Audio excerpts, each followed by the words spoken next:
അധ്വാനിച്ചുണ്ടാക്കിയ മണ്ണും പിറന്ന വീടും ഉപേക്ഷിച്ച് പ്രായമായ അമ്മച്ചിയെയും 4 പെൺമക്കളെയും കൂട്ടി ഞാൻ ഈ നഗരത്തിലെ വാടക വീട്ടിൽ താമസിക്കുന്നത് എനിക്കിഷ്ടമുണ്ടായിട്ടല്ല, നിവൃത്തികേടുകൊണ്ട്. പുറമേ ചിരിക്കുമ്പോഴും നെഞ്ചിലെരിയുന്ന ഊറ്റിയാണ്. ഒരു ജീവിതത്തിൽ മനുഷ്യൻ ഏറ്റുവാങ്ങേണ്ട ദുരിതങ്ങൾ മുഴുവൻ മണിക്കൂറുകൾ കൊണ്ട് സഹിച്ചു നിർത്തവനാണ് ഞാൻ.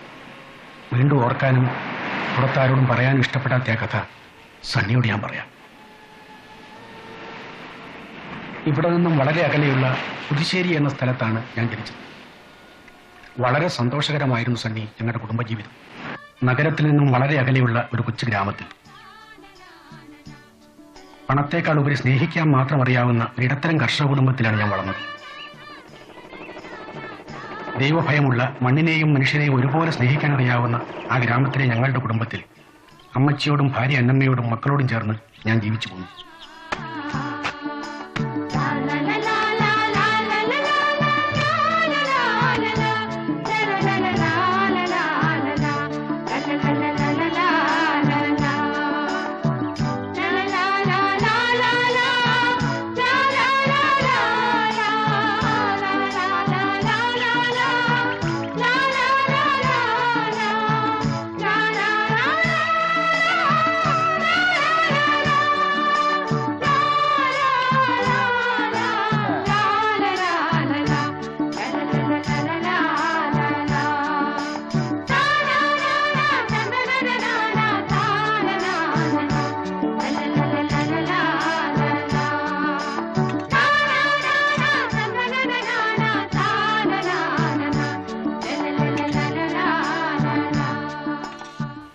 ഞങ്ങളുടെ വീടിന് തൊട്ടടുത്താണ് തച്ചമ്പള്ളി ദിവാകരപ്പണിക്കർ താമസിക്കുന്നത്.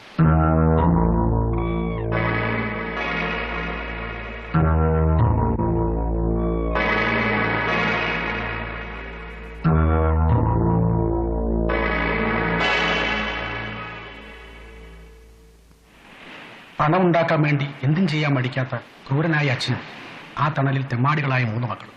തച്ചമ്പള്ളി ദിവാകരപ്പണിക്കർ. നിന്റെ ഭാര്യയുടെ സൗന്ദര്യം കണ്ടിട്ടല്ല 20,000 രൂപ അങ്ങോട്ട് എണ്ണി തന്നത്, നിന്റെ ഭൂമി കണ്ടിട്ടാ. തച്ചമ്പള്ളി ദിവാകരപ്പണിക്കര് പണം തന്നിട്ടുണ്ടെങ്കിൽ പണവും പലിശയും കൃത്യമായിട്ട് തിരിച്ചു വാങ്ങും. മൂത്ത മകൻ ഗോപിനാഥ പണിക്കർ.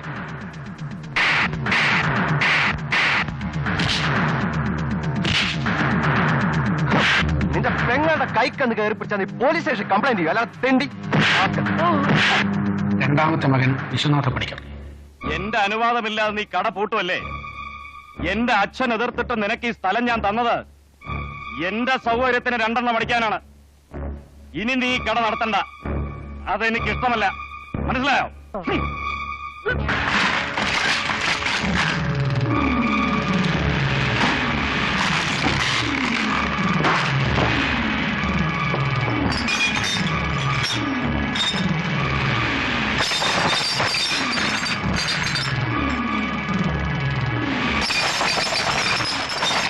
ഇളയ മകൻ സോമനാഥ പണിക്കർ.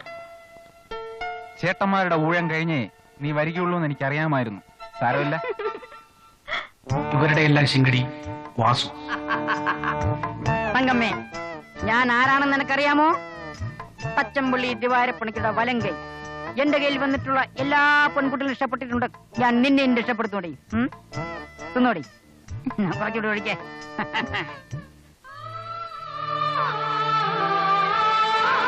ഞങ്ങളുടെ വസ്തുവിന്റെ ആധാരം പണയം വെച്ച് കൃഷിക്കായി വീടിനടുത്ത് തന്നെ കുറച്ചുകൂടി ഭൂമി ഞാൻ വാങ്ങിച്ചു. എന്താ മാത്തച്ഛ? പലിശയുടെ ബാക്കി കൂടി ഞാൻ കൊണ്ടുവന്നിട്ടുണ്ട്. ഇതങ്ങ് വാങ്ങിച്ചിട്ട് ആ പണയാധാരം ഞാൻ തിരിച്ചു തന്നെ. അതിനെന്താ? അതെ, മാത്തച്ഛൻ എത്ര രൂപ കൊണ്ടുവന്നിട്ടുണ്ട്? പണിക്കര് പറഞ്ഞതുപോലെ പലിശയുടെ ബാക്കി 15,500 രൂപ. മുതൽ നേരത്തെ തന്നല്ലോ. അതെങ്ങനെയാ മാത്തച്ഛ ശരിയാകുന്നേ? 4 മാസത്തിന് മുമ്പ് ഈ 15,500 രൂപ എനിക്ക് കിട്ടിയിരുന്നെങ്കിൽ ദിവസം 105 രൂപ വെച്ച് ഞാൻ എത്ര രൂപ ഉണ്ടാക്കുമെന്നറിയാവോ? 18,600 രൂപ. അത് ഞാൻ എങ്ങനെയാ നഷ്ടപ്പെടുത്തുന്നത്? മാത്തച്ഛനോട് അങ്ങനെ ചോദിക്കാനൊക്കെ അല്ലല്ലോ. ഒരു 3,600 രൂപ ഞാൻ നഷ്ടപ്പെട്ടേക്കാം. ബാക്കി 15,000 രൂപ കൂടി തന്നാലേ ആധാരം തിരിച്ചു തന്നേക്കാം. ദൈവത്തെ ഓർത്ത് എന്നോട് ഇങ്ങനെ പറയല്ലേ പണിക്കരെ. ഇത് തന്നെ പിള്ളേരുടെ കഴുത്തിലും കാലിലും കിടന്നെടുത്ത് വിറ്റുണ്ടാക്കിയത്. അത് ബുദ്ധിമുട്ടാ മാത്തച്ഛ. സ്നേഹം വേറെ, ബിസിനസ് വേറെ. കണ്ണിച്ചോരയില്ലാത്ത വർത്തമാനം പറയല്ലേ എന്റെ പണിക്കരെ. ഒരു നിവൃത്തിയില്ലാഞ്ഞിട്ട് ആ ആധാരം കിട്ടാം. സാധ്യമല്ല. പലിശയും പലിശയും തരാതെ ആധാരം തിരിച്ചു തരുന്ന പ്രശ്നമില്ല. എനിക്ക് അല്പം തിരക്കുണ്ട്. മാത്തച്ഛൻ പോ മാത്തച്ഛ.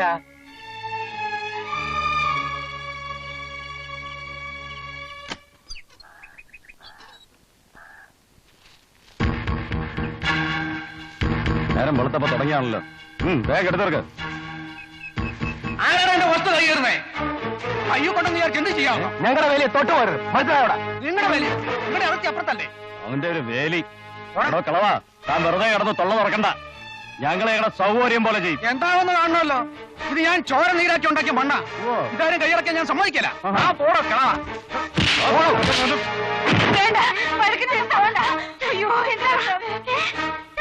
വഴക്കിനൊന്നും പോണ്ട. പറഞ്ഞാ ശരി. അത് കെട്ടിയവനോടൊന്ന് പറഞ്ഞ് മനസ്സിലാക്കി കൊടുക്കുക. പേടിച്ച് മിണ്ടായിരുന്ന വസ്തു മുഴുവൻ അമ്മയുടെ കയ്യിലിരിക്കും. ഞാനത് സമ്മതിക്കില്ല.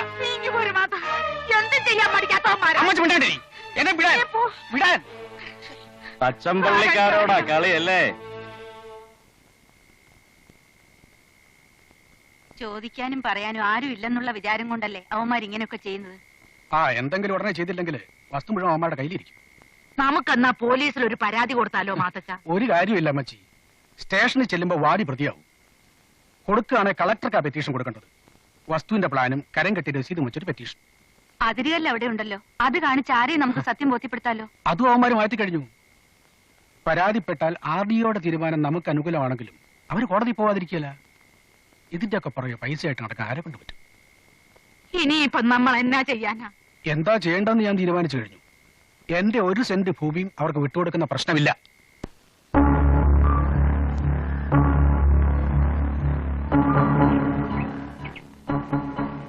മോളിക്കുഞ്ഞ് തനിച്ചേ ഉള്ളൂ. അതിനെന്താ അമ്മച്ചി? 2 മണിക്കൂറിൽ നമുക്ക് തിരികെ എത്താമല്ലേ? വേഗം നടക്ക്.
എന്റെ അന്നമ്മ, എന്റെ മകളുടെ മാനം എല്ലാം എനിക്ക് നഷ്ടപ്പെട്ടു. എല്ലാ ഭാരവും എന്റെ ചുമലിൽ ഏൽപ്പിച്ചിട്ട് അവൾ പോയി സണ്ണി. ചേട്ടത്തിയെ ചവിട്ടിക്കൊന്നിട്ട് കേസൊന്നും ഉണ്ടായില്ലേ? കേസ് തച്ചമ്പള്ളിപ്പണിക്കരുടെ പണത്തിന് മുന്നിൽ പോലീസും നിയമമൊന്നും തലപൊക്കിയില്ല. അവസാനം കൊലപാതകം അപകടമരണമായി. വിധി വന്ന ദിവസം രാത്രി തന്നെ ഞങ്ങൾ അവിടം വിട്ടു പോന്നു. അമ്മച്ചിയുടെ നിർബന്ധമായിരുന്നു. പിന്നെ ഇതുവരെ അങ്ങോട്ട് പോയിട്ടില്ല സണ്ണി.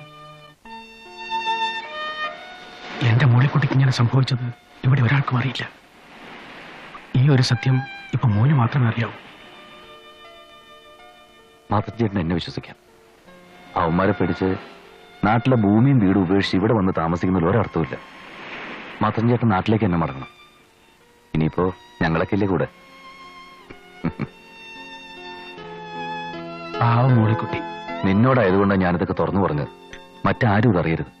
ഒരു പെൺകുട്ടിയുടെ ലൈഫിന്റെ പ്രശ്നം എനിക്ക് മനസ്സിലാക്കാവുന്നതേ ഉള്ളൂ. മറ്റുള്ളവരുടെ കഥ കേൾക്കുമ്പോഴാ നമ്മുടെ ദുഃഖമൊന്നും ഒന്നുമല്ലെന്ന് മനസ്സിലാകുന്നു. ഏതായാലും നമ്മുടെ ഉത്തരവാദിത്തങ്ങളൊക്കെ കൂടി വരിക അല്ലേ അറിയാ.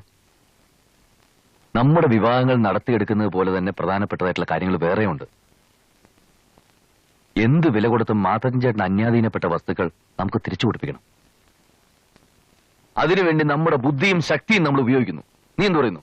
നീ ധൈര്യമായിട്ട് നിൽക്ക്. നിന്റെ പിന്നിൽ ഞാനും ഉണ്ടാവും എല്ലാ കാര്യത്തിനും. ആ പണിക്കർക്കും മക്കൾക്കും സമാധാനത്തിന്റെ വഴിയാണെങ്കിൽ നമുക്കും സമാധാനം. അതല്ല അടിയാണെങ്കിൽ നമ്മളും അടി. നല്ല പൊരിഞ്ഞാടി കൊടുകൈ പിടികൈ.